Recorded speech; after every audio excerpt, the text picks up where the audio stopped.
intervenantes qui vont nous faire part de leur expérience dans le repérage et la prise en charge par les associations des mineurs prostitués. Et nous avons pour cela le plaisir d'accueillir Madame Armelle Le Bigot-Macot, qui est présidente de l'association ACPE, Agir contre la prostitution des enfants. Madame Le Bigot-Macot, je précise aussi que vous êtes présidente du COFRAD, le Conseil français des associations pour les droits de l'enfant, et présidente également de l'EGPE, l'école des grands-parents européens. Nous avons également Madame Aurélie Jeannereau. Madame Jeannereau, vous êtes depuis quelques mois chef de projet et plaidoyer du pôle traite des êtres humains à l'ECPAT. Et vous nous parlerez des actions mises en place par l'ECPAT dans la prostitution et la traite des êtres humains. Et enfin, Madame Vanessa Simoni, vous êtes chef de projet du pôle traite des êtres humains de l'association Le Bus des femmes, ainsi qu'administrateur ad hoc près la Cour d'appel de Paris, où vous représentez les mineurs victimes de traite dans leur demande d'asile et dans les procédures judiciaires contre leurs trafiquants. Avant de commencer, je tenais, au nom de tout le CVM, à vous remercier pour votre présence et pour vos interventions aujourd'hui. Je précise que vous aurez toutes les 20 minutes de présentation avant que l'on puisse permettre un échange avec la salle. Et je vous demanderai de bien vouloir respecter le temps de présentation pour qu'on ne prenne pas trop de retard sur l'après-midi. Madame Le Bigot-Macot, je vous laisse commencer. Vous souhaitiez nous parler de 30 ans donc, de lutte contre le silence. Non, c'est pas moi qui ai souhaité parler de ça, mais je vais quand même en parler. C'est ce qu'on avait noté de notre côté. Je plaisante, mais il fallait bien que quelqu'un le fasse. J'ai à côté de moi 2 petites jeunettes, là, qui sont arrivées plus récemment dans le circuit. Donc je me prête au jeu avec beaucoup de plaisir. Et je l'ai dit ce matin en intervenant après ce que nous a dit Madame la procureure, avec le sentiment quand même que les choses ont beaucoup évolué, même si évidemment on est loin d'atteindre le but. Alors pourquoi j'ai accepté ce sujet rétrospective, alors que moi c'est l'avenir qui m'intéresse, mais je vais quand même parler un peu du passé, parce que je pense que vis-à-vis de vous tous, il est important de réaliser que ce sujet qui paraît une espèce d'évidence aujourd'hui, en tout cas pour ceux qui sont là aujourd'hui, pas forcément pour tout le monde, mais en tout cas ceux qui sont là aujourd'hui, ne l'a pas toujours été, c'est le moins qu'on puisse dire. Donc, un petit mot quand même de la CPE. La CPE est une très vieille dame, pour le coup, de 30 ans, et voilà, qui a été créée pour s'occuper du tourisme sexuel impliquant les enfants. Vaste sujet, comme chacun sait, qui, il y a plus de 30 ans, était également un sujet totalement tabou, dont on peut dire aujourd'hui qu'il ne l'est plus. Tout le monde est au courant que, malheureusement, le tourisme sexuel impliquant les enfants se développe sur tous les continents. Il est parti de l'Asie, mais je crois qu'il n'y a pas un continent épargné aujourd'hui. Et surtout, qu'il s'adresse qui met en cause des enfants de plus en plus jeunes, car ça correspond à la demande des clients. Sujet terrible, sujet effroyable, que j'ai donc accepté de prendre en charge quand j'ai pris cette présidence il y a 6 ans. Cela étant, prenant cette présidence et étant toujours concerné par ce tourisme sexuel impliquant les enfants, aux côtés de très grosses associations comme l'ECPAT, par exemple, qui fait un boulot remarquable en la matière, je me suis dit, nous, toute petite association, il faut quand même comprendre que quand j'ai pris cette présidence, il n'y avait que des bénévoles et des stagiaires. Donc s'atteler à ce sujet qui m'a littéralement explosé à la gueule, même si ma carrière professionnelle faisait que je m'étais toujours intéressée aux enfants, je n'avais pas pris la mesure de ce que, et je le dis en boutade, mais une journaliste m'a fait réaliser, une journaliste du Figaro, pour ne pas la nommer, qui a 6 ans de ça, ou 5 ans, je ne sais plus, m'appelle et me dit Madame, j'ai entendu hier soir à un dîner dont on imagine assez mondain, un monsieur qui me racontait l'anecdote suivante, sa fille qu'il était censé aller chercher près d'un bahut parisien. J'ai très vite compris de quoi il s'agissait. C'est un bahut, on se gare mal, qui est pas loin de la rue de la Pompe, voilà quoi. Enfin, j'ai très bien compris qu'il s'agissait du 16e arrondissement. Je ne citerai pas le lycée, encore que je vais le citer, le lycée Janson, voilà. Et donc garé en double fil, il s'impatiente, il dit à sa fille, alors ta copine, tu dois venir déjeuner avec nous, elle est où? Ah non, papa, elle ne viendra pas parce qu'on s'est fâché. Ah, ouais, dit le père, et alors, c'était quoi? Eh bien, écoute, c'est simple, hein, nous, on avait tous ensemble décidé qu'on taillait des pipes pour 25 €, et elle fait ça à 20 €. Alors le père dit que c'est drôle, et elle lui dit mais non, et c'est la réponse qui est encore pire que la réponse était papa, écoute, t'inquiète pas, les vrais bisous on les garde pour nos copains. Donc, elle me raconte cette anecdote. Je lui dis, ben, écoutez, oui, je pense, enfin, voilà, on appelle ça la pré-prostitution, la prostitution occasionnelle. Je n'imaginais pas que ça puisse maintenant sévir dans des lieux comme ça. Ben, menez l'enquête, et puis on se revoit et on en reparle.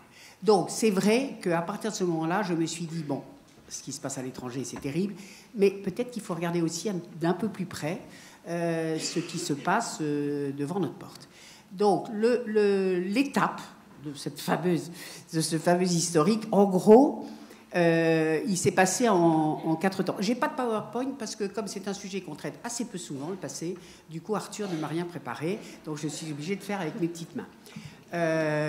C'est pas grave. 4 étapes pour moi, si je réfléchis à notre aventure à la CPE. La première étape, ça a été vraiment une étape de sensibilisation, information, de se dire, voilà, si c'est le journalisme à appeler, c'est que réellement le sujet existe, essayons de le donner à voir. Donc, première étape, ça a été celle-là.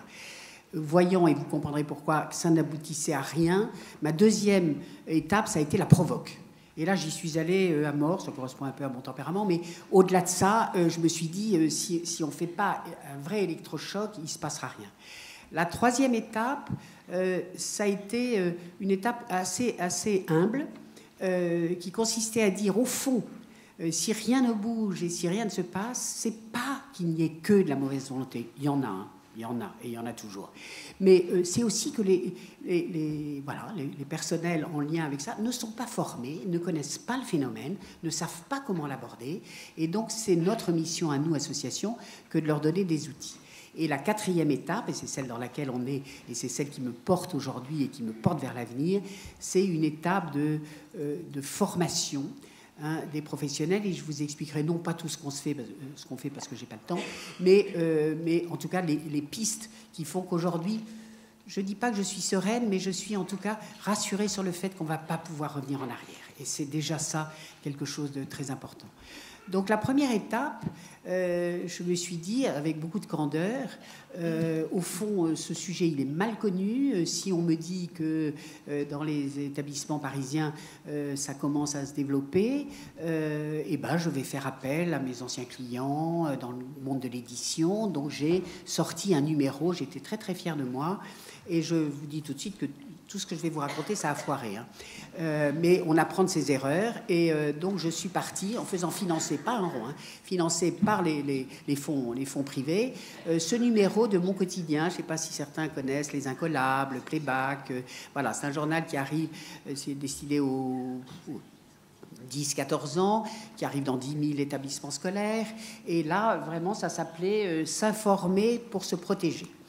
Un bide total. Quand je dis un bide, c'est que ça n'a débouché sur rien, à part des coups de fil, d'engueulade chez Playback, en disant, mais de quoi parlez-vous? Mais qu'est-ce que c'est que ce truc? Vous allez donner des idées à nos enfants, c'est terrible, etc. Donc, hop, on le cache. Et je me dis, ben oui, au fond, ils ont raison, les parents ne sont pas prêts, c'est un sujet très difficile à aborder. Mais en revanche, les enseignants, franchement, ça fait partie de leurs attributions. Je vous regarde, chère madame, qui était à ma droite tout à l'heure. Eh bien, il suffit juste de leur donner un outil qui soit vraiment conçu intelligemment, et cet outil, on l'avait prévu depuis la maternelle jusqu'à la fin de la scolarité. Et bien, si on les informe et si on les aide à mettre en place quelque chose de façon très subtile, parce que je connaissais bien les enseignants et je savais qu'il ne fallait pas leur imposer un kit pédagogique tout fait, il fallait leur donner la possibilité de rentrer dans le sujet en fonction du temps dont ils disposaient, du niveau de leur classe. Donc on a fait un guide pédagogique subventionné, c'est la première fois que j'ai eu un petit peu d'argent, et épaulé par Maud Olivier, que certains d'entre vous ont peut-être, dont le nom dit quelque chose. C'est elle qui a porté la loi de 2016, et elle était députée de l'Essonne, et dit, Armelle, moi je crois beaucoup à la prévention, donc je vous aide à mettre au point, financièrement bien sûr, cet outil. Donc on a mis 2 ans à le préparer, et guess what, comme diraient nos voisins anglais, j'ai jamais réussi à le tester dans aucun établissement scolaire de l'Essonne. Personne ne voulait admettre que l'établissement puisse être stigmatisé par le fait qu'on allait essayer de tester, de voir, parce que moi je suis une femme d'études, de voir si ça fonctionnait avec les élèves, si en effet les enseignants pouvaient être à l'aise avec cet élément-là. Et donc ça a été, là aussi, on va dire, une catastrophe. Voilà, beaucoup d'investissements. Ce qui me gênait beaucoup, c'est que là, pour le coup, c'était des investissements publics.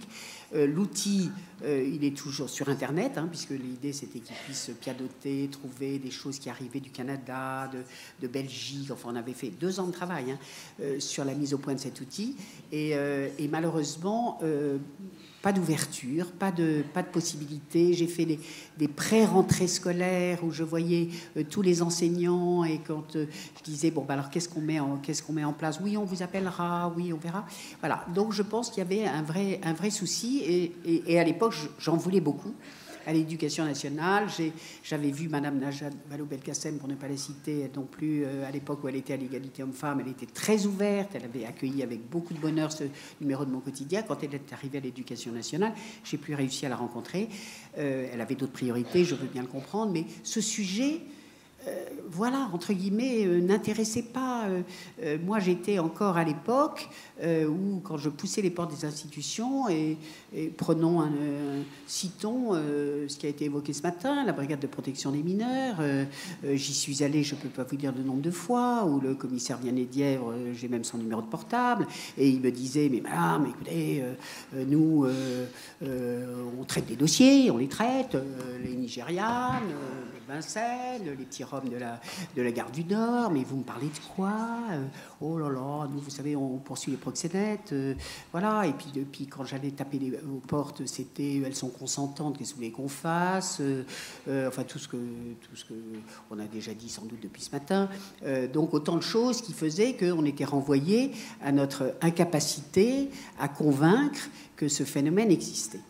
Donc, deuxième phase, je me dis, bah, au fond, peut-être que j'ai besoin de l'opinion publique pour porter un sujet comme ça. Donc, on lance la fameuse... J'ai vu en arrivant tout à l'heure, la campagne... je ne sais plus aller. Non, ça, c'est les outils. Non, la campagne, c'était des milliers d'enfants. Voilà, ces affiches, là, que vous avez vues tout à l'heure. Voilà, des milliers d'enfants... En France, des milliers d'enfants sont prostitués. Il est temps d'agir. Et alors là, ça avait 3 films remarquables. Une agence pro bono qui nous avait fait ça gratuitement. Campagne d'affichage, 3 affiches qui matérialisaient les fellations dans les toilettes, les hôtels et puis un petit peu la prostitution des bois. Pour vous expliquer à quel point le blocage était énorme, ça c'était donc il y a, merci ma belle, c'était donc il y a 4 ans. On n'a jamais réussi à tourner les films en France. Moi, je voulais un établissement scolaire qui ressemble à un établissement scolaire. Pas d'autorisation.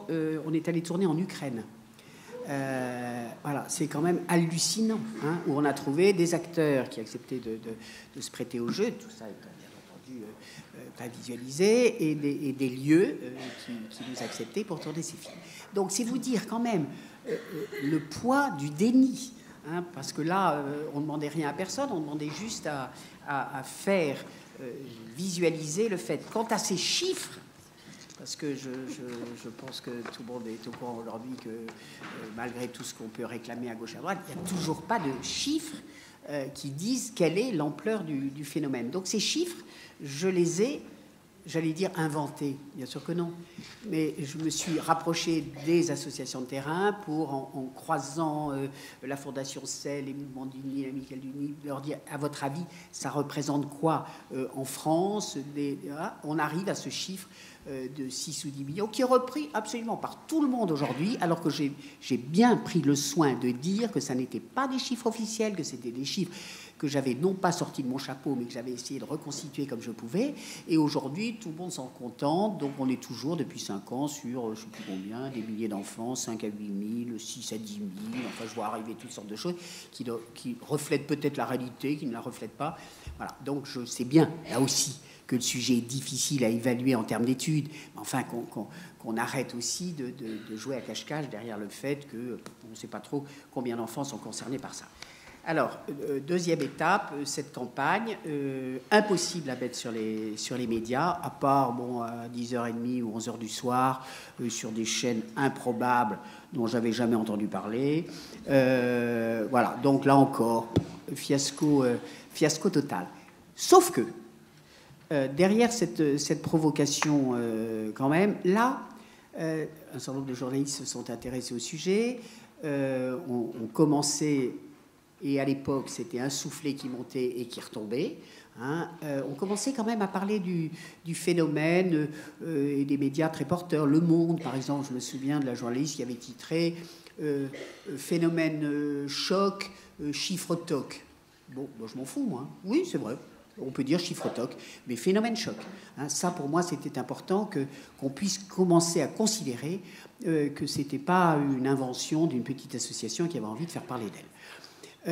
Donc, cette deuxième étape de Provoque a été, comme la première, assez improductive, si bien que j'ai admis que la façon de procéder, c'était plus celle-là. Donc, apprendre de ses erreurs, se dire, au fond, on ne sera jamais entendu si on va titiller les gens. Et en fait, il faut simplement qu'on fasse un état des lieux, ce qu'on a fait, toujours avec nos petits bras et nos petits moyens. Entre-temps, j'avais recruté un salarié, non, il n'était pas salarié, il était service civique, Arthur, qui est maintenant salarié, et qui a eu un rôle absolument essentiel. Si j'en parle, c'est pour que vous compreniez que même des toutes petites structures comme les nôtres, quand on est convaincu qu'il y a un sujet sur lequel il faut qu'on se batte, on arrive à pousser des portes et à trouver des interlocuteurs. Donc, grâce à Arthur et un certain nombre d'autres services civiques, on a pu faire l'analyse de tous les procès sur lesquels la CPE avait été partie civile en France et essayer de tirer des lignes correspondant déjà à la personnalité, on va dire, des victimes qui ne se reconnaissent pas comme victimes, tout ce qu'on a entendu dire, mais enfin quand même qui sont là, et puis surtout tous les dysfonctionnements. Et à travers ces dysfonctionnements, on a récupéré beaucoup de témoignages de parents. Et moi, c'est ça qui m'a fait sentir qu'il y avait quelque chose à jouer avec ça. Je ne sais pas si vous vous souvenez de cette campagne qui avait été faite au moment du djihad, et où des parents étaient venus dire « ça m'est tombé dessus, j'avais rien vu arriver, et mon fils ou ma fille est parti, et voilà, il faut vraiment parler. » Et je me suis dit, au fond, si on donne la parole aux parents, c'est plus la sauce qui parle, c'est les parents qui racontent mais le parcours du combattant qu'ils ont eu quand ils vont dénoncer, quand ils vont déposer, quand on leur dit « mais votre fille est une pute, madame, il faut vous habituer », je vous fais grâce de tout ce qu'ils pouvaient entendre. Et du coup, quand ils nous parlaient de ça, je me suis dit « mais au fond, il faut les interviewer, il faut les filmer ». Et on a démarré un colloque à l'Assemblée nationale avec ces témoignages de mamans qui vraiment ont fait bouger les lignes. C'est-à-dire là, ces témoignages-là étaient ressentis, étaient dans l'émotion totale. Je vous reparlerai de l'émotion tout à l'heure. Et on fait vraiment bouger les choses, y compris monsieur Vianediev qui assistait à ça et qui a dit « Ah, madame Le Bigot va être contente parce qu'on n'a plus 10 cas, on en a 22 cette année. » Oui, c'est ça, monsieur le commissaire. Et il faut que je croie que ce soit ça le travail que fait la brigade de protection des mineurs. Mais il n'empêche que ça a permis vraiment de faire passer des messages. Et cette étude qu'on a faite, qu'on vient de relancer, de réactualiser aujourd'hui, permet en effet de façon très objective de faire comprendre en effet ce qui se passe aujourd'hui en France. Je ne sais plus où j'en suis, troisième ou quatrième, j'en sais rien. Quatrième, je crois, formation. Alors, derrière tout ça, je vous l'ai dit, on s'est aperçu que voilà, les gens qui sont en contact de tout ça ne sont pas forcément formés, ne sont pas forcément au courant de la façon de prendre les choses. Donc, on a sorti 2 kits, c'est ça que tu mettais, je crois. Alors, un pour les professionnels, on en a fait un autre pour les parents, parce que je pense que maintenant, il est temps de parler de tout ça. Et puis surtout, l'aide des médias. C'est clair que les médias, c'est des gens sur lesquels je compte, même si à l'époque, ça montait, ça retombait. Là, ce film Jeunesse à vendre qui est passé sur la 5, où la CPE a énormément bossé, avec un prix Albert Londres, Alexis Danan, qui est un mec formidable, qui pendant 6 mois a travaillé avec nous pour essayer de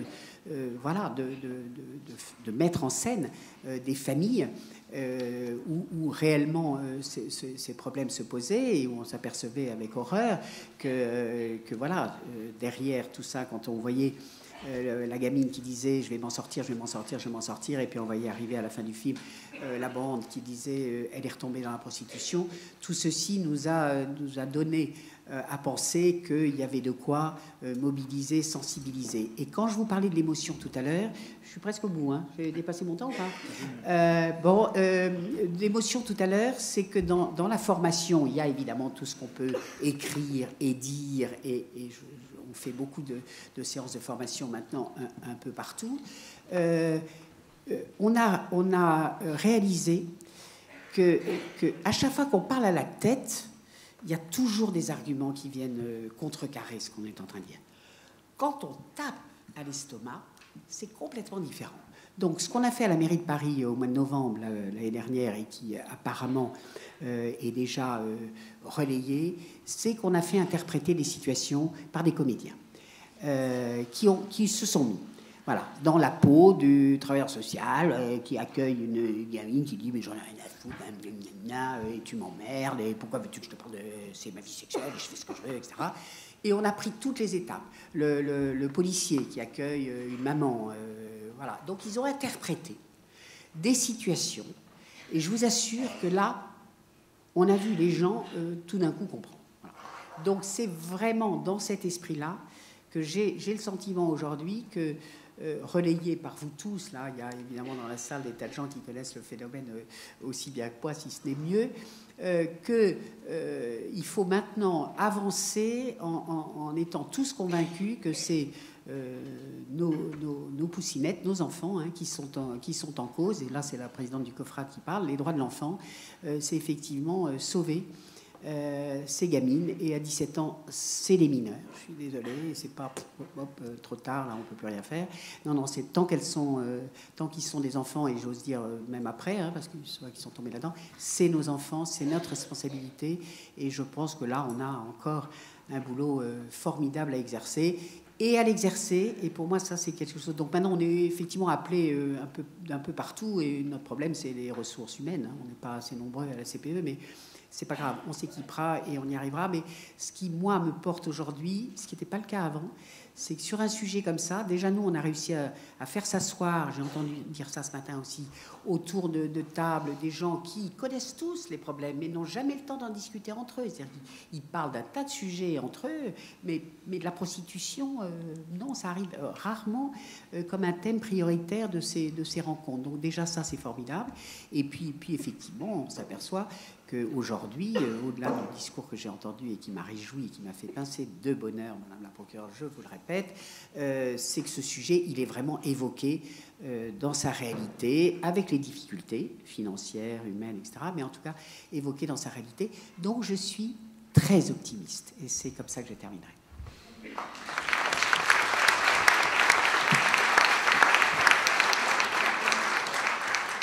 Merci beaucoup, Madame, pour votre intervention. Je retrouverai les outils dont vous nous parliez tout à l'heure, hein, qu'on va afficher peut-être au moment de l'échange avec la salle. Et puis, je vous laisse la parole, Madame Jeannereau, donc de ECPAT France. Bonjour. Alors, ça fonctionne, c'est bon? Tout va bien. Passer après Armelle, un vrai défi. Oh, moi, je passais après le déjeuner, hein, je te signale. Donc, il fallait les réveiller. Alors, comme Armelle nous a présenté le mandat premier de la CPE et que le mandat premier de l'ECPAT que je représente aujourd'hui, donc ECPAT, si certains d'entre vous ne connaissent pas, peut-être beaucoup, ça veut dire tout simplement End of Child Prostitution, Child Pornography and Trafficking of Children for Sexual Purposes. Donc c'est tout à fait français. Donc c'est une ONG qui a été créée dans fin des années 90, plutôt dans des pays d'Asie, pour lutter contre l'exploitation sexuelle des enfants dans le tourisme. C'est en cela que je ne vais pas refaire l'exposé, la première partie de l'exposé qu'a pu faire Armelle. Si ce n'est que j'ai oublié de dire, parce que ça a été évoqué ce matin, pardon, je te jure que je t'interromps plus après, que c'est quand même grâce à vous, grâce à nous, qu'on avait réussi à obtenir cette loi l'extraterritorialité qui n'existait pas. Là aussi, on a l'impression que tout était... Non, ça n'existait pas, et qui permet de poursuivre des prédateurs français, bien sûr, à l'étranger, et grâce à quoi, on n'en prend pas beaucoup, hein, parce que c'est des procédures tellement longues, mais enfin, quand même, c'était un vrai combat et qu'on a mené ensemble. Je crois que Madame le procureur, vous l'avez évoqué. Ça a été évoqué ce matin. C'est pour ça que je rebondis là-dessus, ça a été évoqué ce matin. Tout à fait. Je peux y aller? Merci. Donc, c'est une ONG qui est présente dans 91 pays aujourd'hui, donc qui bénéficie d'un très large réseau sur un mandat qui a été élargi, puis qui n'est plus restreint aujourd'hui, restreint à l'exploitation sexuelle dans le cadre du tourisme, mais bien à l'exploitation sexuelle des enfants et plus largement à la lutte en France et à l'international contre toutes les manifestations d'exploitation des enfants. Donc notamment, je vais vous faire une espèce de liste. Voilà, la prostitution des enfants, l'exploitation sexuelle des enfants dans le cadre des voyages et du tourisme, l'exploitation sexuelle des enfants en ligne et les matériels d'abus sexuels d'enfants, le mariage forcé et le mariage précoce des enfants, la traite des enfants à des fins d'exploitation sexuelle. ECPAT France existe depuis 1997, donc c'est plus récent. Nous sommes une petite équipe, bien que nous fassions partie d'un gros réseau, puisque nous ne sommes que 8, même si c'est plus nombreux qu'à la CPE. Et nous tentons de favoriser un environnement qui protège les enfants de l'exploitation sexuelle, avec un objet également de promouvoir les droits de l'enfant, en France et à l'international. On est membre pour ça de plusieurs collectifs et plateformes qui portent les questions des droits de tous les enfants pour lutter contre toutes les formes de violence et d'exploitation des enfants, sachant que notre mandat va jusqu'à 25 ans. Donc ça rejoint plusieurs questions ou sous-entendus qui sont sortis depuis ce matin de jusqu'à quel âge on est un enfant. Donc, dans le mandat d'ECPAT, nous pouvons considérer qu'on accompagne des enfants jusqu'à 25 ans.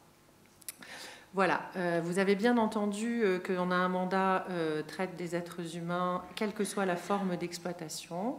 Donc, je sais que le sujet aujourd'hui, c'est l'exploitation sexuelle, mais c'était quand même important, notamment que je souligne le mandat d'ECPAT, mais que je souligne aussi qu'il n'y a pas que l'exploitation sexuelle et qu'il y a des enfants qui sont victimes d'esclavage domestique, de travail forcé, de mendicité forcée, de délinquance forcée et de trafic d'organes.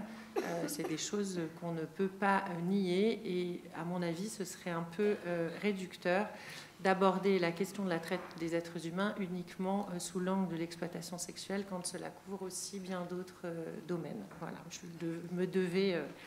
me devais de le dire. Alors, comment on travaille, puisqu'on travaille pas tout à fait comme la CPE, et c'est très bien puisqu'on est en cela assez complémentaire et avec d'autres associations qui font aussi un travail de recherche et de formation et de sensibilisation.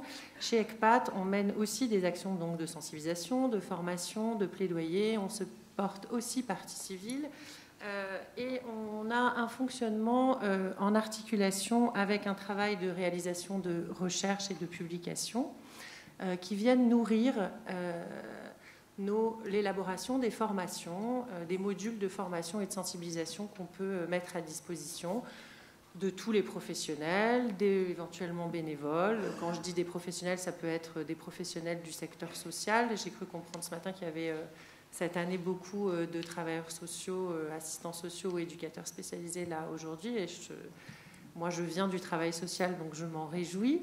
Mais aussi des professionnels de la santé, psychologues, et puis des professionnels, évidemment, du secteur judiciaire, que ce soit des avocats, des magistrats, ou d'autres professionnels du secteur judiciaire qui seraient en contact avec des enfants dits à risque ou identifiés comme victimes de traite. Donc on élabore ces formations et ces sensibilisations, je vous le disais, à partir de réalisation et de publication d'études. Donc depuis quelques années, on essaye de publier une étude par an. Donc il y en a certaines que j'ai vues sur la table à l'extérieur. Il y en a... Je crois que celle-ci, Mineurs et traite des êtres humains en France, de l'identification à la prise en charge, quelle pratique et quelle protection, qui a été publiée, si je ne me trompe pas, en 2016 Elle est sur votre table derrière. C'est une étude qui a été menée par ECPAT sous la direction de Bénédicte Lavaux-Legendre. Sont sortis de cette étude un certain nombre de constats qui nous ont menés à aménager les propositions de formation et de sensibilisation qu'on offre à la société civile et à l'institution, et aussi à axer nos directions de plaidoyer également. On a publié l'année d'après celle-ci une recherche spécifique sur les mineurs à risque et victimes de traite qui s'appelle « Enjeux de la protection et de la représentation légale pour identifier les pistes de réforme souhaitables », parce qu'il était sorti de cette étude et ensuite des ateliers, des formations et des rencontres et des groupes de travail européens aussi auxquels on peut participer, qu'il y avait des besoins de ce côté-là. Et puis, on a une étude en cours actuellement qui sortira, je l'espère, en avril, qui est sur un sujet plus pointu, mais que je laisserai expliqué par Vanessa Simoni, non pas l'étude, mais le sujet, sur la question de la traite nigériane. Et donc là, vous voyez, c'est une étude qu'on a choisi de mener parce que ça correspondait à des besoins de connaissances sur le sujet, aussi bien en France que dans le pays source, là, qui est le Nigeria, de manière à pouvoir déployer des actions d'identification et de prise en charge de ces jeunes à ce moment-là.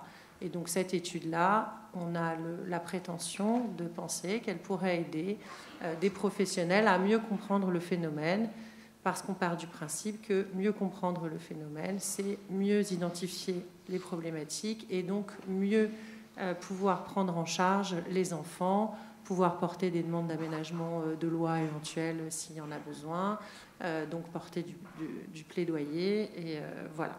Donc c'est une étude qui a été menée avec l'Institut français de recherche africaine, le CNRS et les Amis du Buste des femmes. Voilà, je ne sais pas quelle étude ou quelle recherche on pourra mener l'année prochaine, mais très certainement quelque chose qui ressortira de problématiques qui sont remontées par les acteurs de terrain et qui sont remontées dans les rencontres qu'on peut avoir lorsque l'on vient en appui dans des bassins dans toute la France, éventuellement sur l'organisation de rencontres, de formations et d'ateliers sur les problématiques inhérentes à la traite, notamment la fin d'exploitation sexuelle, sur les mineurs, bien sûr. On réalise également des outils, puisque qui dit sensibilisation et formation dit également outils, autres que des PowerPoint supports de formation que je n'ai pas aujourd'hui en plus, comme ça, voilà. Ces outils-là, on a un outil qui est particulièrement à destination des professionnels, qui est un outil qu'on appelle un mobile learning, donc c'est sur un mobile, parce que c'est hyper moderne. Et c'est un outil sur la traite spécifiquement, pas forcément spécifiquement des mineurs, mais avec des volets spécifiques à la traite des mineurs et notamment à l'exploitation sexuelle. Et c'est un outil auquel on donne accès quand les gens participent à une formation ou à une sensibilisation, en amont ou après la formation, pour pouvoir avoir accès à... il y a des quiz de questionnement, donc pour se poser les bonnes questions. Et puis, il y a des vidéos de professionnels qui pourront être un procureur de la République, un psychologue qui accompagne spécifiquement des victimes de traite dans un foyer de l'ASE, des éducateurs spécialisés, et que sais-je encore. Donc, des petites vidéos de professionnels qui vont répondre à des questions et donner des clés. Et puis des rappels de la législation qui pourront allumer un peu des petites lumières ou des petits rappels quand on fait ce mobile learning. Des mobile learning qui durent une demi-heure. Donc c'est des petits outils entre guillemets ludiques, même si le contenu n'est ni vraiment gai ni vraiment ludique, je vous l'accorde. Donc on en a un qui s'appelle Identifier et signaler, qui est disponible. Un deuxième qui va être disponible bientôt, qui sera sur Éloigner et protéger. Et le troisième, qu'on espère pouvoir mettre en service avant la fin de l'année 2019, qui sera justement sur la prise en charge et peut-être plus particulièrement sur la prise en charge des enfants victimes d'exploitation sexuelle et de traite aux fins d'exploitation sexuelle, avec Et là, j'y viens, un vrai désir chez ECPAT, dans le cœur de métier d'ECPAT, de travailler à partir des remontées des acteurs de terrain, ça je vous l'ai déjà dit, mais à partir aussi de la parole des enfants. Et ça, c'est très difficile de travailler à partir de la parole des enfants. Pour l'instant, on a réalisé des vidéos et des livrets à destination des enfants et avec des enfants, qui ne sont pas sur le sujet de l'exploitation sexuelle ou de la traite aux fins d'exploitation sexuelle à proprement parler, qui sont à destination plutôt des enfants mineurs isolés étrangers ou mineurs non accompagnés, on ne sait plus très bien quel terme utiliser, mais bon, qui sont des vidéos et des livrets dans lesquels un enfant explique à un autre enfant, avec un visuel qui est un visuel graphique, donc qui n'est pas une image d'un enfant où on le reconnaît, voilà, donc c'est toujours le même visuel, et cet enfant parle dans sa langue à un autre enfant de son pays, puisque c'est disponible, les vidéos, en 29 langues, donc vous avez largement le choix, de ses droits sur le territoire français.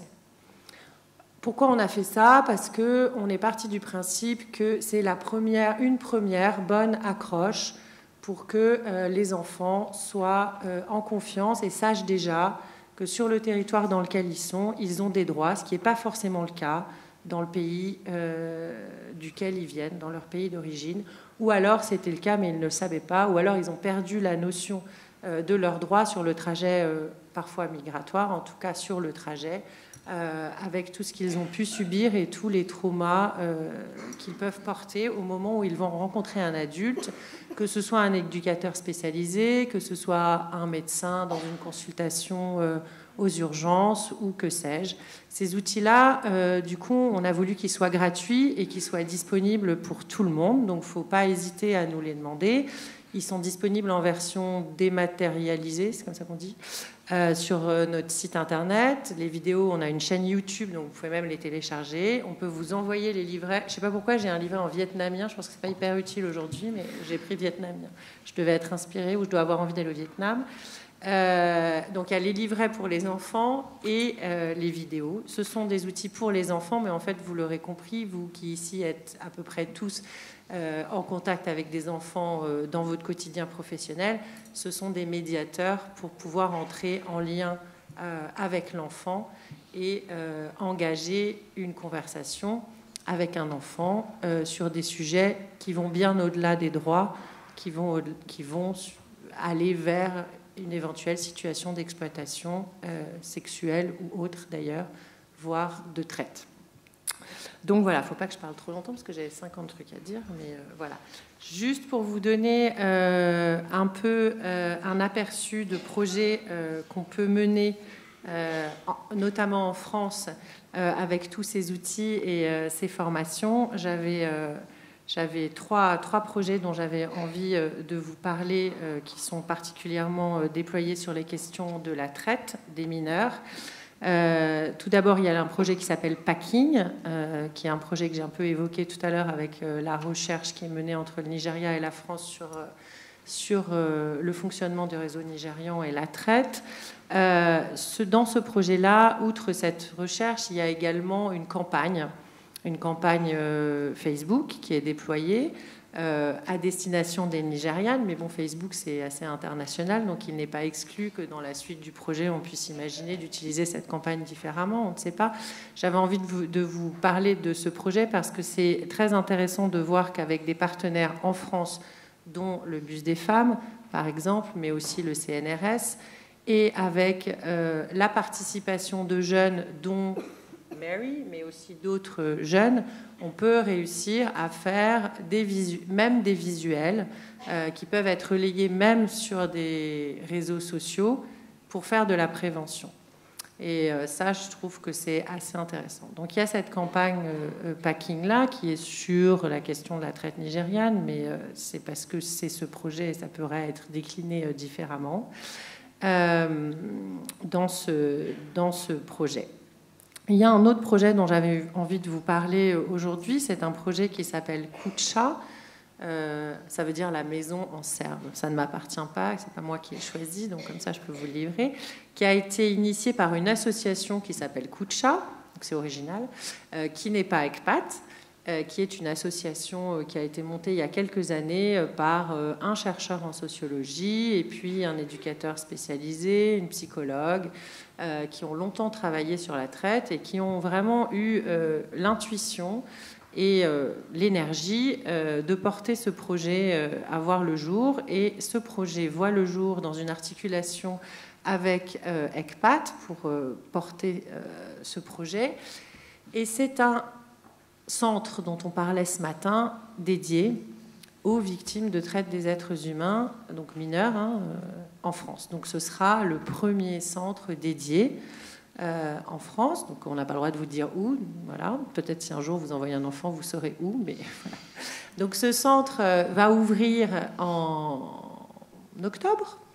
Le projet est commencé, ça veut dire que la formation des professionnels qui vont travailler dans ce centre est initiée, que c'est un projet qui est en partenariat avec une structure en Belgique et qui a une dimension européenne assez large, puisque des ateliers vont être menés avec 8 ou 9 pays, je ne sais plus, je suis perdue, je crois que c'est 8. Heureusement que j'ai une super collègue de loin qui me fait les bons signes. Donc 8 pays en Europe dans lesquels on va organiser, donc là c'est la partie d'ECPAT, le travail d'ECPAT, organiser des ateliers d'échange de bonnes pratiques avec des éducateurs spécialisés, des psychologues, des gens qui travaillent dans les équivalents ASE, si vous voulez, de ces pays-là, et qui souhaitent dupliquer ce projet de centre dédié pour les enfants victimes de traite. Alors, le principe, c'est pas de dire aujourd'hui les placements à l'aide sociale à l'enfance pour les victimes de traite ne sont pas bons, donc il faut absolument qu'il y ait des centres dédiés. Ce n'est absolument pas le propos de ce projet et c'est pas le propos que je tiens aujourd'hui. L'idée, c'est de dire qu'on constate que pour un certain nombre d'enfants victimes de traite, les placements en foyer ASE sont pas forcément facile dès le départ, ni pour eux, ni pour la structure accueillante. D'ailleurs, je pense que certains éducateurs travaillant en foyer ici seront d'accord avec ça. Et donc de faire une espèce de SAS pour ces enfants, avec une réponse spécifique adaptée pour un temps donné, mais une réponse de droit commun. On est bien d'accord, hein, on n'est pas sur une expérimentation... Voilà. Donc ce projet, il est mené en partenariat avec les institutions, avec la PJJ, avec la MIPROF, avec l'appui du ministère de la Justice. Voilà. Donc ça peut être, c'était pour vous donner un aperçu de ce qu'on peut mener chez ECPAT aussi comme type de projet en coordination avec des acteurs institutionnels et la société civile, puisque Kucha, c'est une association au départ dans l'identification et la prise en charge des enfants victimes de traite aux fins d'exploitation sexuelle, mais pas uniquement, puisque ce foyer ne sera pas uniquement pour les enfants victimes de traite aux fins d'exploitation sexuelle. Et puis une dernière chose, avant de commencer à entamer le temps de parole de ma collègue, un troisième projet que je voulais vous présenter aujourd'hui, qui s'appelle CAP. Ils ont des super noms, nos projets chez ECPAT.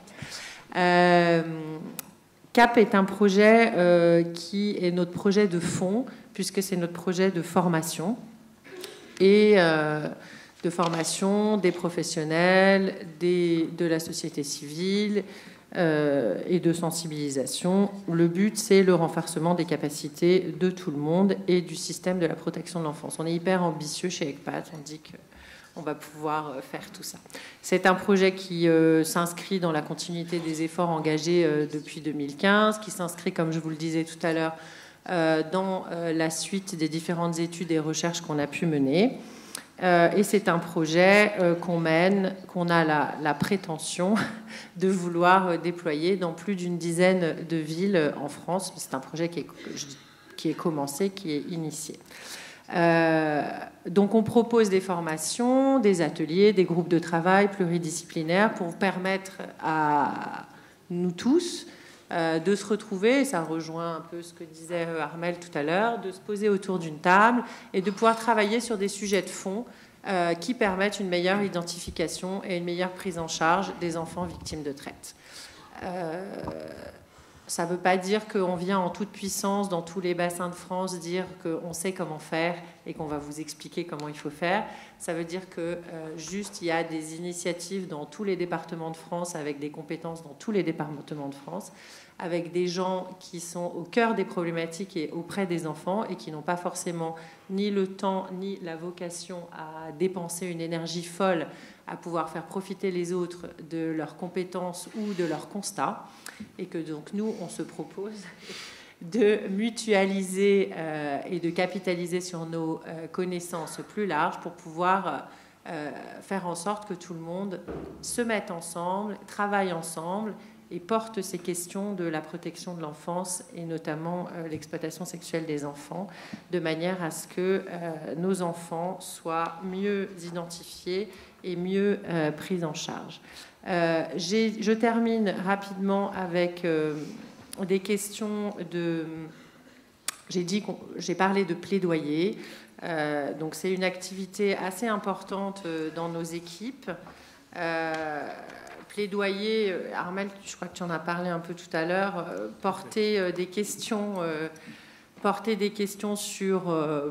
sur la protection de l'enfance, c'est bien. Quelles questions, à quel moment, auprès de qui, c'est compliqué. Nous, on essaye aussi de choisir quel plaidoyer, parce qu'il y a une vraie stratégie sur le sujet, donc quel plaidoyer sur ce sujet-là on va porter. Et je ne vous cache pas qu'on est tout à fait axé cette année, notamment sur la question de la représentation légale du mineur. On a entendu parler ce matin de la désignation des administrateurs ad hoc. Je crois qu'on a parlé des tuteurs. Voilà, c'est des questions qu'on peut approfondir. Nous, on parle plus largement, on a envie plus largement qu'on parle de la représentation légale, voilà, que les jeunes soient représentés dès le départ et pas uniquement au moment où ils ont besoin d'une assistance ad hoc dans une démarche administrative. Donc, on porte ça dans nos actions de plaidoyer. Et puis également une question un petit peu sensible qui est la question de la non-poursuite. Je ne crois pas qu'on ait abordé ça ce matin. Donc je ne sais pas si j'ai encore le temps de parler de ça, mais je ne crois pas. Donc, on pourra poser des questions après, ce sera très intéressant. Je vous remercie et je laisse Madame Simoni nous éclairer sur la traite nigériane. Merci beaucoup. On reviendra peut-être lors de l'intervention ensuite. Et donc, je laisse tout de suite la parole. Madame Simoni, vous souhaitiez nous faire donc un retour sur la détection et la protection des filles nigérianes victimes de traite à Paris, notamment pendant la crise migratoire, et plus particulièrement sur votre expérience et les résultats du bus des femmes entre les années 2015 et 2018. Alors, je ne sais pas si ça marche. Oui, ça marche. Bonjour. Donc, je m'appelle Vanessa Simoni et je travaille au bus des femmes.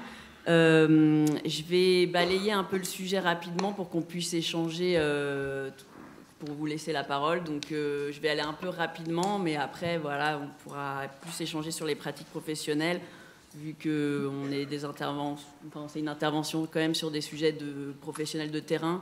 Je trouve que c'est intéressant aussi d'avoir votre retour.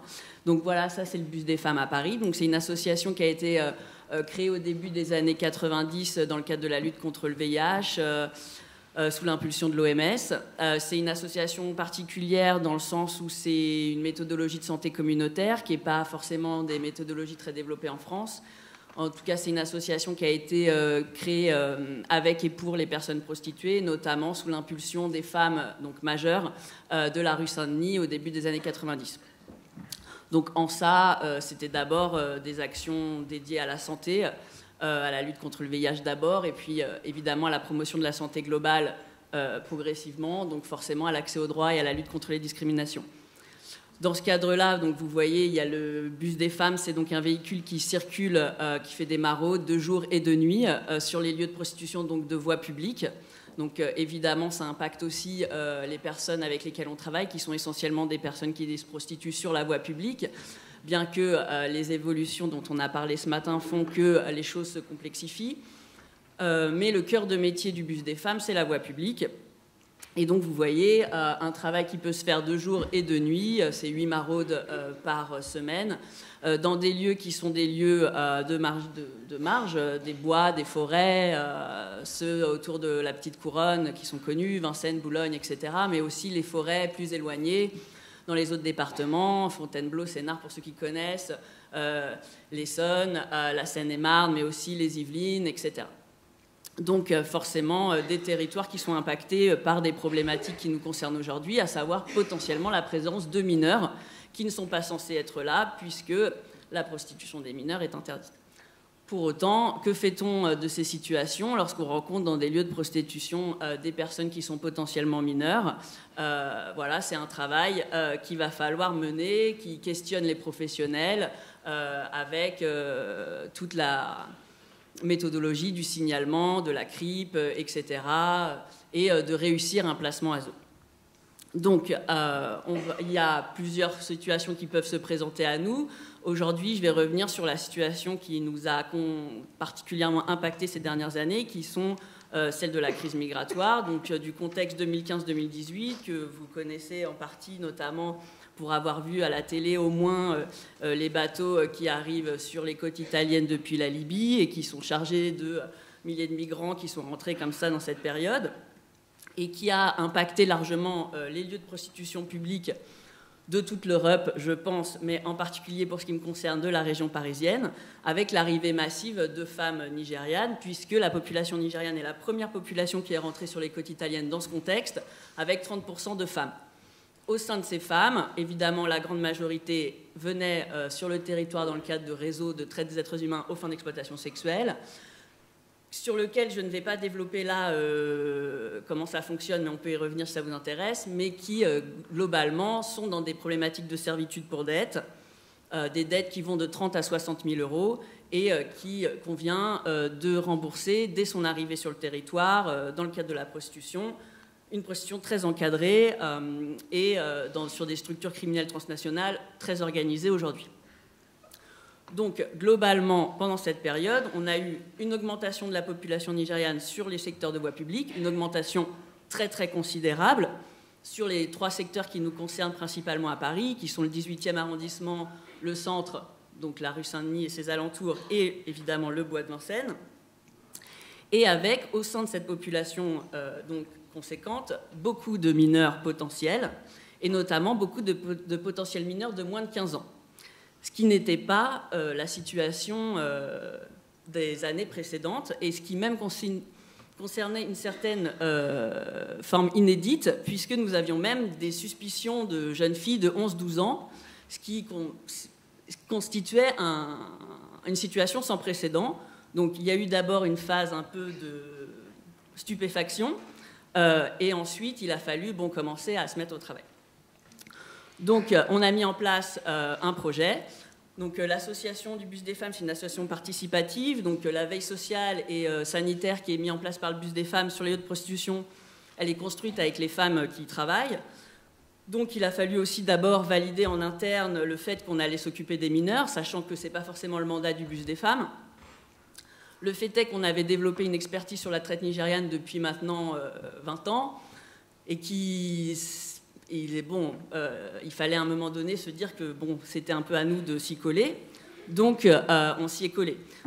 Et au sein du conseil d'administration du Bus des femmes, il y a beaucoup de femmes qui travaillent sur le bois de Vincennes. Comme le bois de Vincennes était très impacté, elles ont souhaité aussi que cette question soit réglée par nous. Donc, nous y sommes collés à partir de 2015. On a donc créé ce projet qui s'appelait le projet GIFT, qui est le nom de la première jeune fille qu'on a placée à la zone, et qui a ouvert aussi un dossier à la BPM, ce qui a permis de constituer aussi une procédure judiciaire. Donc à partir de là, on a dû se mettre des objectifs de travail, parce que la somme de travail était assez considérable. On a décidé donc de mettre en place 2 phases. Une première phase sur 2015-2016 qui devait un peu régler la question de la détection, savoir comment faire pour que ces jeunes filles soient détectées comme mineures, et comment faire aussi pour qu'elles soient enfin protégées, donc qu'elles puissent avoir accès à la protection de l'enfance. Ensuite, on s'est dit que dans une deuxième phase, on verrait un peu plus la question de la réparation et de la prévention. Donc, pour ce qui a été d'abord de la détection et de la protection donc de ces jeunes filles, D'abord, on a fait un gros travail de diagnostic partagé. Comme on dit dans le travail social, il a fallu mobiliser le territoire. Donc, on s'est réunis avec d'abord nos collègues, donc les autres associations spécialisées qui allaient sur les territoires de prostitution, pour savoir si tout le monde était bien d'accord sur le fait qu'on constatait une augmentation de mineurs potentiels. Donc, on s'est réunis avec les captifs, l'Amicale du Nid, Charonne, toutes les associations qui vont dans ces territoires. Tout le monde était OK sur le fait qu'en effet, il y avait des mineurs. Voire des mineurs de moins de 15 ans. Donc, on a écrit un courrier tous ensemble au parquet, au procureur de Paris, pour lui dire qu'on constatait une situation préoccupante et qu'il fallait que... et on demandait au parquet d'animer une politique pénale, pour faire écho, et de mobiliser les acteurs du territoire autour de cette question.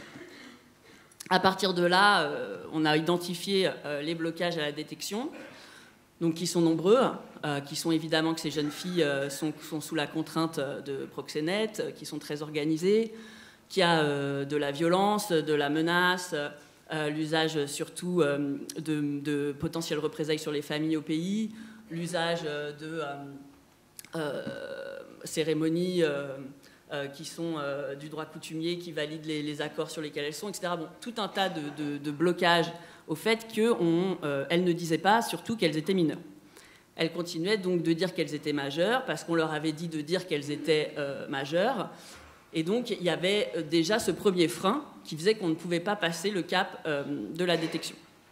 Ensuite, il y avait tout un tas de blocages institutionnels, à savoir l'instrumentalisation de la demande d'asile par les réseaux nigérians, qui accompagnent en fait ces jeunes filles en préfecture dès leur arrivée en France, qui déposent des demandes d'asile sur du déclaratif majeur et qui se retrouvent avec des récépissés de demandeurs d'asile avec un âge majeur. Donc les contrôles de police, on peut faire autant de signalements qu'on veut. Lorsque la police se déplace, tout le monde est majeur sur le territoire. Donc ça a été tout un tas de blocages. Évidemment, à ça, il fallait ajouter les blocages institutionnels, la saturation du système de l'ASE, les suspicions sur les MNA, etc., etc. Probablement aussi une certaine forme de racisme institutionnel auquel on est tous un peu confrontés au quotidien, qui faisait que c'était très compliqué de dépasser ces questions. Mais le chemin faisant, on a réussi quand même à se dire qu'on allait d'abord... on a privilégié deux voies de travail, la voie publique et la demande d'asile. D'abord, la voie publique, on a fait donc beaucoup de signalements. Toutes les associations spécialisées ont fait beaucoup de signalements dans un premier temps. On a essayé différentes techniques de travail avec la brigade de mineurs, avec les commissariats concernés, pour pouvoir faire aussi des AJOCE avec les UMJ, respecter les timings, le fait que les horaires, etc. Bon, ça a été compliqué, mais il y a des choses qu'on quand même réussi. Ensuite, il y a eu la demande d'asile, avec les interactions que toutes ces jeunes filles avaient avec les institutions au niveau de la plateforme d'accueil des demandeurs d'asile, donc à France Terre d'Asile, au niveau de la préfecture de police, au niveau de l'OFI, au niveau de l'OFPRA et de la Cour ensuite, où tous les acteurs ont été sensibilisés à cette question et où tout le monde a joué un peu son rôle d'identification. Ensuite, on a mis en place une réflexion autour de l'identification des blocages, donc à la mise à l'abri. La question étant que quand les jeunes filles arrivaient à dire que peut-être elles étaient en effet mineures, ensuite il fallait qu'elles acceptent d'aller à l'ASE. Donc ça voulait dire de rompre avec le paiement de leurs dettes, de potentiellement se mettre en danger, de mettre en danger leur famille, etc. Donc on a mis en place... une médiation, il y a des médiatrices culturelles qui travaillent au bus des femmes, elles étaient déjà salariées chez nous, mais disons qu'elles se sont vraiment, elles ont priorisé en fait les mineurs pour les informer en fait de leurs droits, puisque en fait elles ont rapidement compris que beaucoup d'entre elles en fait pensaient que les mineurs étaient expulsés. Donc voilà, elles étaient largement désinformées par leurs proxénètes, donc elles pensaient que si elles disaient qu'elles étaient mineures, elles seraient expulsées. Donc il y a eu un gros travail d'information d'abord dans un premier temps pour leur expliquer que non, en fait, c'était l'inverse. Mais bon, après, la vraie force de ce travail qui a été mené par les médiatrices culturelles du bus des femmes, c'est aussi que ce sont des pères éducatrices. Donc elles ont toutes eu déjà aussi ce parcours en tant que victimes de traite auparavant, qu'elles ont vraiment réussi à créer un lien de confiance avec ces jeunes filles, un espace de parole. Elles ont mis en place des temps en fait, pour rencontrer ces jeunes filles à France Terre d'Asile lorsqu'elles avaient le droit en fait, d'aller à France Terre d'Asile pour relever leur courrier, puisqu'il faut que la demande d'asile poursuive pour que le récépissé puisse être présenté lors des contrôles de police. Donc en fait, elles allaient sur France Terre d'Asile pour rencontrer ces jeunes filles, pour leur expliquer qu'elles avaient le droit, etc., d'être placées. Au final, on a mis aussi en place un dispositif avec le parquet, donc qui vous a été un peu expliqué aussi ce matin, avec la section mineure du parquet, qui vous a été présentée par l'ami prof, qui rapidement en fait, a compris au niveau du parquet qu'il fallait que les mises à l'abri se fassent immédiatement. C'est-à-dire que lorsque les jeunes filles avaient accepté d'être mises à l'abri à l'ASE auprès d'une médiatrice, il fallait tout de suite que le parquet donne une OPP et que la jeune fille puisse partir dans un foyer d'urgence, qui a été plus ou moins les mêmes sur Paris, et ensuite bénéficier d'un éloignement géographique en province. Donc au final, il y a eu 85 jeunes filles qui ont été placées entre 2015 et 2018, avec surtout un temps fort en 2016 où on a placé la moitié, donc 40. Ce travail, il a donc perduré jusqu'à l'année dernière. Ensuite, on a réalisé un travail avec les jeunes filles qui avaient été placées sur un retour d'expérience de leur vie avant le placement. Voilà, pour qu'elles expliquent pourquoi elles ne disaient pas qu'elles étaient mineures, pourquoi finalement elles ont accepté de dire qu'elles étaient mineures. Elles ont écrit un livre et on l'a diffusé à tous les acteurs du territoire pour que le niveau de connaissance soit équivalent à peu près avec tous les gens qui sont en contact avec elles. Ensuite, dans un second temps, donc, on a travaillé la question de la réparation et de la prévention. Donc, notre psychologue, une des psychologues qui travaille au bus des femmes est devenue mobile, puisque non seulement elle suivait les jeunes ici, mais surtout elle s'est déplacée dans les foyers de l'aide sociale à l'enfance, puisque les jeunes étaient déployés sur la province. Elle s'est déplacée dans les foyers, elle a travaillé avec les psychologues des foyers quand il y en avait. Et la médiatrice culturelle aussi s'est déplacée dans les foyers pour créer un lien avec les éducateurs, pour essayer de pallier aux manquements en termes d'adhésion, pour essayer d'expliquer c'est quoi un projet éducatif. Je pense que Bénerville va expliquer tout ça après. Surtout, on a fait un gros travail au niveau de la procédure judiciaire, puisque c'est peut-être un des éléments qu'on a aussi identifié qui manquent au niveau de l'ASE, c'est le fait de comprendre que la procédure judiciaire est vraiment très centrale, à la fois pour protéger les jeunes, il faut que ces gens aillent en prison, sinon ils ne sont pas protégés, mais aussi dans une réparation psychologique et matérielle qui fait sens et qui fera sens les années suivantes. Donc on a accompagné beaucoup de jeunes porter plainte, il y a eu beaucoup d'arrestations, ce qui a aussi mobilisé le territoire en parallèle, évidemment, puisque de fait, la preuve judiciaire était acquise. Et puis, il y a eu beaucoup de condamnations.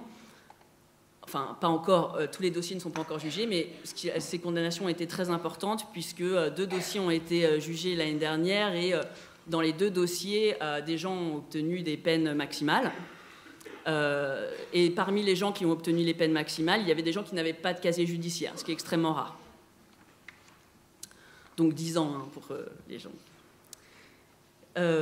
Ensuite, au niveau éducatif, donc on a fait un gros travail avec les éducateurs, on a formé dans les foyers comme on pouvait, c'est-à-dire qu'on est quand même en sous-effectif et qu'on était en crise migratoire. On s'est quand même déplacé, on a essayé d'expliquer à tout le monde comment marche la traite nigériane, quels étaient les problèmes, l'aspect culturel de la chose qui est quand même un peu particulière.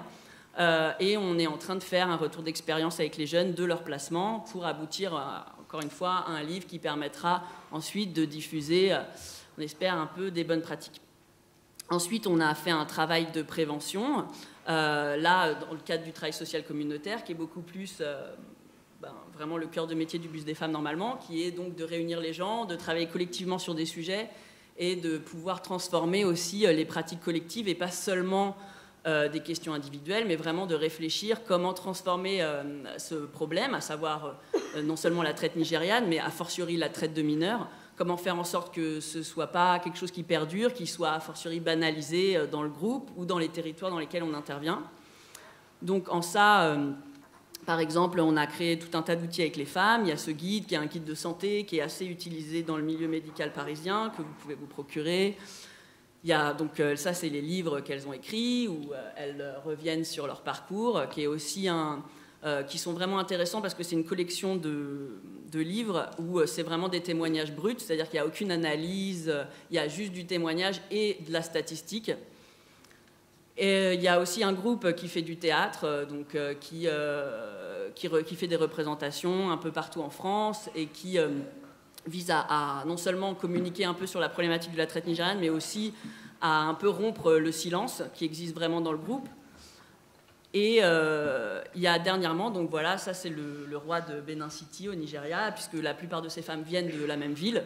Donc on a mené un travail cette année avec un groupe de femmes pour donc communiquer aussi avec les ONG locales qui font de la prévention, pour déjà qu'il y ait un retour d'informations vers Benin City sur le fait qu'il y avait une augmentation vraiment importante, il y a eu une augmentation importante de mineurs qui sont venus en Europe.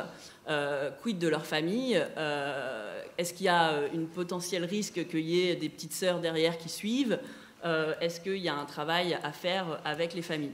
Donc il y a un groupe de femmes de l'association qui ont souhaité écrire des lettres au roi, notamment parce que l'année dernière, en fait, en mars, cet homme a fait un discours qui a vraiment été un tournant en fait dans la traite nigériane, puisqu'il a fait un discours qui a en fait il a un pouvoir judiciaire mais aussi spirituel, et il a utilisé ce pouvoir pour annuler en fait tous les serments qui avaient été passés par les femmes qui avaient quitté le Nigeria.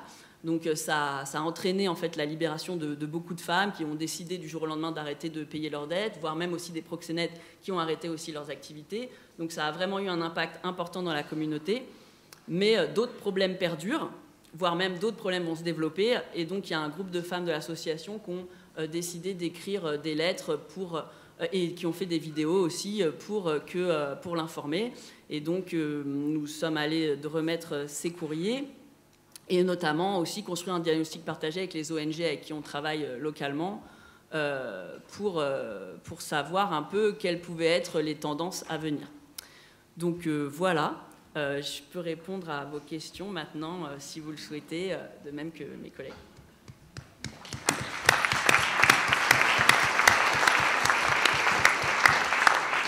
Parfait, merci beaucoup à toutes les trois. Peut-être le temps que les micros circulent dans la salle. Moi, j'avais simplement une question. Madame Jeannereau, vous avez expliqué les différents axes sur lesquels vous essayez de travailler.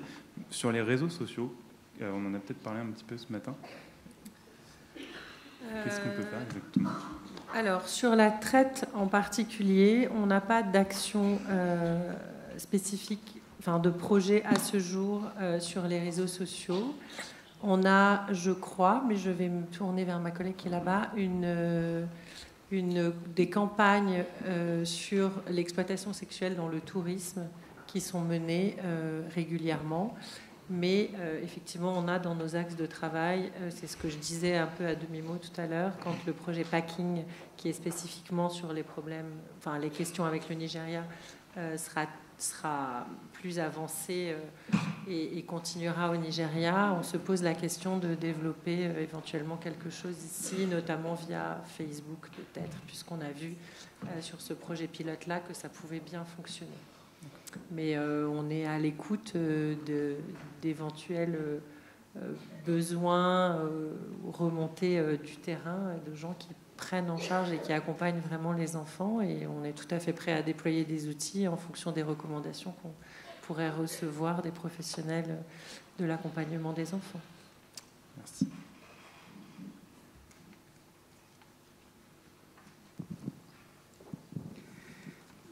S'il vous plaît, à toutes les trois, et depuis ce matin, on parle beaucoup de formation, et je voudrais vous demander quelque chose de précis en tant que pédiatre, psychiatre expert au pénal, avec donc un travail pour les assises, etc. Ma question, c'est, notamment en pensant à la formation dans ce pays, est-ce que, comme bien d'entre nous, vous avez quelques difficultés à ce que les gens mettent en commun des informations, leur métier, leur travail, leurs observations.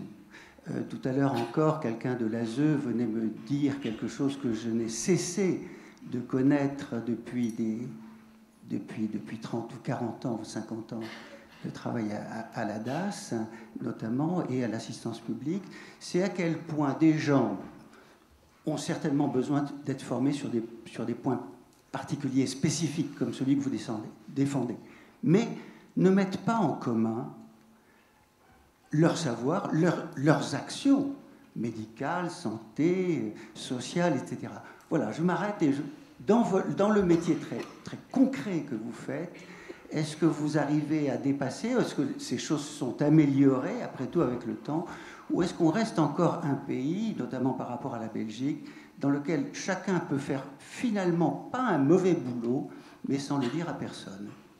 Moi, je voudrais juste répondre parce que je vous disais que je pense que ça a un peu évolué sur ce plan-là, mais pour répondre plus précisément à ce que vous évoquez, il y a le monde médical avec lequel on a beaucoup de mal, nous, à communiquer. Il se trouve que j'étais au congrès de l'encéphale, donc vendredi, au Palais des Congrès, et où il y a eu 1h30 d'échange sur les ravages de la prostitution tout simplement sur le cerveau des enfants. Et ce qui était fascinant, c'est qu'il y a eu tout un débat sur, effectivement, on parle beaucoup des violences sexuelles, on a nous-mêmes beaucoup travaillé à la CPE en plaidoyer sur cette fameuse âge du consentement, etc. Et là, on parlait du traumatisme provoqué par, effectivement, un abus sexuel. Et où tout d'un coup, les gens réalisaient, parce qu'ils n'ont jamais l'occasion de le faire, que dans le cas de la prostitution, c'est un traumatisme qui se répète, Madame, je vous entends vraiment ça, en ce qui concerne la théorie des choses. On est là en congrès, aujourd'hui, des gens très divers parlent de la théorie des choses et de vos pratiques, bien évidemment. Au sujet d'un cas particulier, de cette jeune fille-là de 15 ans qui a eu ceci et cela, est-ce que vous arrivez à avoir des informations suffisamment pluridisciplinaires ou est-ce que c'est difficile? Je ne parle pas de congrès. Bien sûr, on ne parle pas de congrès. Je vais vous donner un exemple, mais nous, on n'y arrive pas. Hein. C'est vraiment quelque chose. Quand je dis qu'on n'y arrive pas, c'est-à-dire croiser des informations, ça devrait être le cas dans les procès où là on est partie civile, on doit pouvoir, via nos avocats, avoir accès à des expertises, etc. C'est compliqué. Tout le monde, médecin, psychologue. Médecin, psychologue, etc. Je ne vous cache pas que ça reste effectivement quelque chose de très compliqué, sauf si mes voisines ont des expériences de partage. Je crois qu'on peut dire le contraire de ce que tu dis. Bien sûr qu'on peut dire le contraire, je demande que ça. Non, pas du tout, mais pas du tout, je vais tout à fait dans ce sens-là. Je crois quand même, monsieur, que effectivement, quand on a tous rencontré, moi je suis depuis très peu de temps chez ECPAT, depuis 3 mois, j'étais avant pendant 4 ans dans une association dans laquelle j'avais pour mission d'aller à la rencontre, donc vraiment dans la rue, des personnes en situation de prostitution, spécifiquement les Nigérianes, donc victimes de traite, et dont beaucoup de mineurs. Donc j'ai été tout à fait partie prenante des activités de rue et de territoire et de travail avec l'institution dont a parlé Vanessa Simoni au préalable. Et on a tous des mauvaises expériences, entre guillemets, au moment d'une prise en charge ou d'un désir de prise en charge, avoir du mal à mobiliser les différentes expertises pluridisciplinaires dont on a besoin pour étayer un dossier. Et je ne parle pas forcément d'un dossier juridique ou judiciaire, ça peut être un dossier médical, enfin l'ensemble de ce qui fait un dossier, puisque c'est un moment où l'enfant est un dossier. Je suis désolée de dire ça, mais voilà, ça passe par là. Néanmoins, je crois que c'est quand même à travers ces colloques, ces rencontres, ces formations, là c'est un très mot qu'on aime beaucoup en France, mais qu'on arrive à mieux connaître les spécificités des compétences de chacun de nos métiers et à comprendre comment c'est l'articulation de ces compétences qui, mises au service de l'identification et de la prise en charge de l'enfant, qui va permettre d'accélérer le dossier, justement, et donc la prise en charge. Donc on a quand même tout intérêt, à mon avis, à travailler ce devoir de s'asseoir autour de table dans toutes les régions de France et de Navarre pour non pas juste le plaisir de faire des formations, mais pour progresser dans l'identification et dans la prise en charge et comprendre quelle est la part d'intervention d'un psychiatre dans une procédure et quelle est la part de responsabilité et d'intervention d'un avocat et celle d'un éducateur spécialisé, par exemple. Je dirais peut-être juste pour que... C'est vrai que sur les questions de la traite, c'est peut-être un des sujets où il y a le plus d'acteurs pluridisciplinaires, police, justice, médecins, psychiatres, travailleurs sociaux, etc. C'est vrai que ça demande quand même de décloisonner. Pour répondre, c'est pas toujours évident de décloisonner, mais c'est vraiment vital. C'est là où je la rejoins, parce que voilà, il faut avancer ensemble, parce que souvent ces questions-là, elles touchent plusieurs thématiques. Moi, de ma propre expérience professionnelle, ça évolue sur les territoires, en tout cas le mien sur Paris, la région parisienne même, puisqu'on a eu l'exemple du 94. C'est des pratiques qui évoluent plutôt positivement, avec un décloisonnement progressif. Mais je dirais que pour les travailleurs sociaux, c'est quand même une mise à l'épreuve permanente qu'il faut accepter. C'est partie du jeu, quoi. On est moins légitime que la police, on est moins légitime que la justice, voilà, et il faut accepter cette mise à l'épreuve permanente de la parole jusqu'au jour où l'expertise est reconnue. Mais il faut accepter ce jeu, quoi, qui peut avoir des conséquences dramatiques pour les jeunes. Donc ça fait partie des enjeux. Peut-être encore une question, monsieur. Oui. Est-ce qu'il y a des initiatives par rapport à la sensibilisation des consommateurs de cette prostitution ou consommatrices peut-être? On parle de qui? Les clients, vous voulez dire? Ben oui. Les consommateurs, c'est les clients. Parler de clients, hein, c'est mieux que consommateurs, parce qu'il faut appeler un chat. Et effectivement, aujourd'hui, en effet, il y a un travail qui fait suite à la loi de 2016, hein, qui est fait auprès des clients, c'est-à-dire des clients qui ont été condamnés. Hein. Donc, c'est toute petite partie.